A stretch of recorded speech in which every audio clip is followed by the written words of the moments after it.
യോശുവ അധ്യായം 22. അക്കാലത്ത് യോശുവ രൂബേന്റെയും ഗാദിന്റെയും മനുഷ്യരുടെ പാതിഗോത്രത്തെയും വിളിച്ചു അവരോട് പറഞ്ഞത്, യഹോവയുടെ ദാസനായ മോശെ നിങ്ങളോട് കൽപ്പിച്ചതൊക്കെയും നിങ്ങൾ പ്രമാണിക്കുകയും ഞാൻ നിങ്ങളോട് കൽപ്പിച്ച സകലത്തിലും എൻ്റെ വാക്ക് അനുസരിക്കുകയും ചെയ്തിരിക്കുന്നു.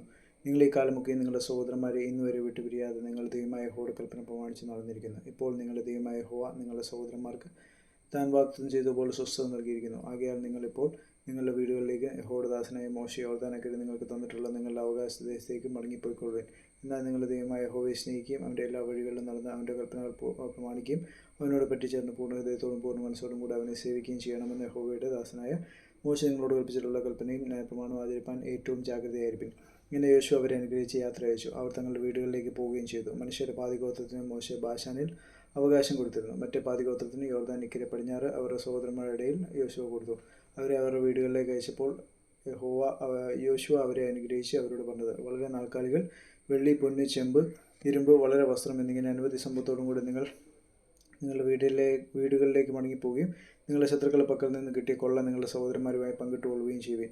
അങ്ങനെ രൂബേന്യരും ഗാദിന്റെയും മനുഷ്യരുടെ പാതിഗോത്രവും മോശെ മുഖാന്തരം യഹോവ കൽപ്പിച്ച പോലെ അവർ കൈവശമാക്കിയിരുന്ന അവകാശദേശമായ ഗിലെയാദ് ദേശത്തേക്ക് മടങ്ങിപ്പോകേണ്ടതിന് കനാൻ ദേശത്തിലെ ശീലോവിൽ നിന്ന് ഇസ്രായേൽ മക്കളെ വിട്ടു പുറപ്പെട്ടു. അവർ കനാൻ ദേശത്തിലെ യോർദ്ദാനി പ്രദേശങ്ങളിൽ എത്തിയപ്പോൾ രൂബേന്യരും ഗാദിന്റെയും മനുഷ്യരുടെ പാതിഗോത്രവും യോർദ്ദാന് സമീപത്ത് ഒരു യാഗപീഠം കാഴ്ചയ്ക്ക് വലുതായിരിക്കുന്ന ഒരു യാഗപീഠം പണിതു. രൂബേന്യരും ഗാദിന്റെയും മനുഷ്യരുടെ പാതിഗോത്രവും കനാൻ ദേശത്തെ കിഴക്ക് പുറത്ത് യോർദ്ദാനി പ്രദേശങ്ങളിലെ ഇസ്രായേൽ മക്കൾക്കെതിരെ ഇതാ ഒരു യാഗപീഠം പണിതിരിക്കുന്നതെന്ന് ഇസ്രായേൽ മക്കൾ കേട്ടു. ഇസ്രായേൽ മക്കൾ അത് കേട്ടപ്പോൾ ഇസ്രായേൽ മക്കളുടെ സഭ മുഴുവൻ അവരോട് യുദ്ധത്തിന് പുറപ്പെടുവാൻ ശീലോവിൽ നിന്ന് ചോടി. ഇസ്രായേൽ മക്കൾ ഗിലെയാദ് ദേശത്ത് രൂബേന്യരുടെയും ഗാദിന്റെയും മനുഷ്യരുടെ പാതിഗോത്രത്തിൻ്റെ അടുക്കൽ പുരോഹിതനായ എലെയാസാറിന്റെ മകനായ ഫിനെഹാസിനെ അവനോടുകൂടെ ഇസ്രായേലിന്റെ സകല ഗോത്രങ്ങളിൽ നിന്ന് ഓരോ പിതൃഭവനത്തിനും ഓരോ പ്രഭുവിധം 10 പ്രഭുക്കന്മാരെ അയച്ചു.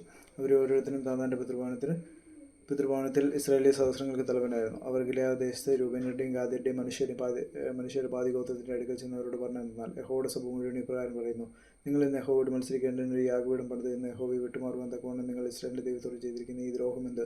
പെയോർ സംബന്ധിച്ചുണ്ടായ അകൃത്യം നമുക്ക് പോരായോ? അത് നിമിത്തം യഹോവയുടെ സഭയ്ക്ക് ബാധയുണ്ടായിട്ട് നാം ഇന്നുവരെ അത് നീക്കി നമ്മെ തന്നെ ശുദ്ധീകരിച്ച് തീർന്നിട്ടില്ലല്ലോ. നിങ്ങൾ ഇന്ന് യഹോവയെ വിട്ടുമാറുവാൻ പോകുന്നുവോ? നിങ്ങൾ ഇന്ന് യഹോവയോട് മത്സരിക്കുന്നു. നാളെ അവൻ ഇസ്രായേലിന്റെ സർവ്വസഭയോടും കോപിപ്പാൻ സന്നിധിയാകും. നിങ്ങളുടെ അവകാശദേശം വിശുദ്ധമെന്ന് വരികിൽ യഹോവയുടെ തിരുനിവാസം ഇരിക്കുന്ന യഹോവയുടെ അവകാശദേശത്തേക്ക് കടന്നു വന്ന് ഞങ്ങളുടെ ഇടയിൽ അവകാശം വാങ്ങുവിൻ. എന്നാൽ നമ്മുടെ ദൈവമായ യഹോവയുടെ യാഗപീഠം ഒഴികെ ഒരു യാഗപീഠം പണിത് യഹോവയോട് മത്സരിക്കരുത്, ഞങ്ങളോട് മത്സരിക്കരുത്. സേരഹിന്റെ മകനായ ആഗാൻ ശതതാർപ്പിത വസ്തു സംബന്ധിച്ച് ഒരു കുറ്റം ചെയ്യുകയാൽ കോപം ഇസ്രായേലിന്റെ സർവ്വസഭയുടെ മേൽ വീണില്ലയോ? അവൻ മാത്രമല്ലല്ലോ അവന്റെ കൃത്യത്താൽ നശിച്ചത്. അതിന് രൂബേന്യരും ഗാദിന്റെയും മനുഷ്യരുടെ പാതിഗോത്രവും ഇസ്രായേലി സഹസ്രങ്ങളിലെ തലവന്മാരോട് ഉത്തരം പറഞ്ഞത്, സർവ്വബലവനാകുന്ന ദൈവമായ യഹോവ തന്നെ അറിയുന്നു. ഇസ്രായേലും അറിയട്ടെ, ഞങ്ങൾ യഹോവയോടുള്ള മത്സരത്താലോ ദ്രോഹത്താലോ അങ്ങനെയെങ്കിൽ ഇന്ന് തന്നെ നിന്റെ രക്ഷ ഞങ്ങൾക്കില്ലാതെ പോകട്ടെ. യഹോവയെ വിട്ടുമാറേണ്ടതിന് ഞങ്ങളൊരു യാഗപീഠം പണിതുവെങ്കിൽ, അല്ല അതിന്മേൽ ഹോമയാഗവും ഭോജനയാഗവും അർപ്പിക്കാനോ സമാധാനയാഗങ്ങൾ കഴിപ്പാനോ ആകുന്നുവെങ്കിൽ യഹോവ തന്നെ ചോദിച്ചുകൊള്ളട്ടെ. നാളെ നിങ്ങളുടെ മക്കൾ ഞങ്ങളുടെ മക്കളോട്, ഇസ്രായേലിന്റെ ദൈവമായ യഹോവയുമായി നിങ്ങൾക്ക് എന്ത് കാര്യമുള്ളൂ? ഞങ്ങളുടെയും രൂബേന്യരുടെയും ഗാദ്യരുമായി നിങ്ങളുടെയും മധ്യേ യഹോവ യോർദ്ദാനെ എതിരാക്കിയിരിക്കുന്നത്.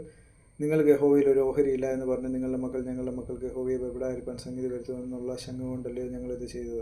അതുകൊണ്ട് നാം ഒരു യാഗപീഠം എടുക്കുക എന്ന് ഞങ്ങൾ പറഞ്ഞു, ഹോമയാഗത്തിനല്ല ഹന്യയാഗത്തിനുമല്ല. ഞങ്ങൾ യഹോവയുടെ സന്നിധാനത്തിൽ ഞങ്ങളുടെ ഹോമയാഗങ്ങളാലും ഹന്യയാഗങ്ങളാലും സമാധാനയാഗങ്ങളാലും അവൻ്റെ ശുശ്രൂഷ അനുഷ്ഠിക്കുകയും നിങ്ങളുടെ മക്കൾ നാളെ ഞങ്ങളുടെ മക്കളോട് നിങ്ങൾക്ക് യഹോവയിൽ ഒരു ഓഹരിയില്ല എന്ന് പറയാതിരിക്കുകയും ചെയ്യേണ്ടതിനും നിങ്ങൾക്കും നമ്മുടെ ശേഷം നമ്മുടെ സന്തതികൾക്കും മധ്യ ഒരു സാക്ഷിയായിരിക്കേണ്ടതിനും അത്രേ. അതുകൊണ്ട് ഞങ്ങൾ പറഞ്ഞത്, നാളെ അവർ നമ്മോടോ നമ്മുടെ സന്തതികളോടോ അങ്ങനെ പറയുമ്പോൾ ഹോമയാഗത്തിനല്ല ഹന്യയാഗത്തിനുമല്ല നിങ്ങൾക്കും മധ്യസാക്ഷിയായിരിക്കേണ്ടതിന് തന്നെ ഞങ്ങളുടെ പിതാക്കന്മാർ ഉണ്ടാക്കിയിട്ടുള്ള യഹോവയുടെ യാഗപീഠത്തിന്റെ പ്രതിരൂപം കാണുവിൻ എന്ന് മറുപടി പറയാൻ ഇടയാകും.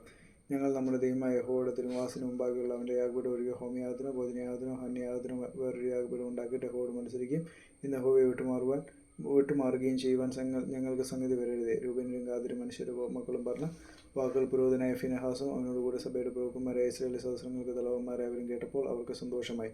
പുരോഹിതനായ എലെയാസാറിന്റെ മകൻ ഫിനെഹാസ് രൂബേന്റെ മക്കളോടും ഗാദിന്റെ മക്കളോടും മനുഷ്യരുടെ മക്കളോടും, നിങ്ങൾ യഹോവയോട് യാഗത്യം ചെയ്തിട്ടില്ലായതുകൊണ്ട് യഹോവ നമ്മുടെ മധ്യേ ഉണ്ട് എന്ന് ഞങ്ങൾ ഇന്ന് അറിഞ്ഞിരിക്കുന്നു. അങ്ങനെ നിങ്ങൾ ഇസ്രായേൽ മക്കളെ യഹോവയുടെ കയ്യിൽ നിന്ന് രക്ഷിച്ചിരിക്കുന്നു എന്ന് പറഞ്ഞു.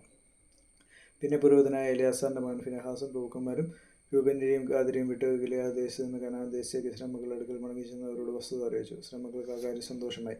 അവർ ദൈവത്തെ സ്തുതിച്ചു. രൂബേന്യരും ഗാദിനും പാർത്ത ദേശം നശിപ്പിക്കേണ്ടതിന് അവരോട് യുദ്ധത്തിന് പുറപ്പെടുന്നതിനെക്കുറിച്ച് പിന്നെ മിണ്ടിയതേയില്ല. രൂബേന്യരും ഗാദിനും യഹോവ തന്നെ ദൈവം എന്നതിന് ഇത് നമ്മുടെ മധ്യേ സാക്ഷി എന്ന് പറഞ്ഞ് ആ യാഗപീഠത്തിന് ഏതെന്ന് പേരിട്ടു.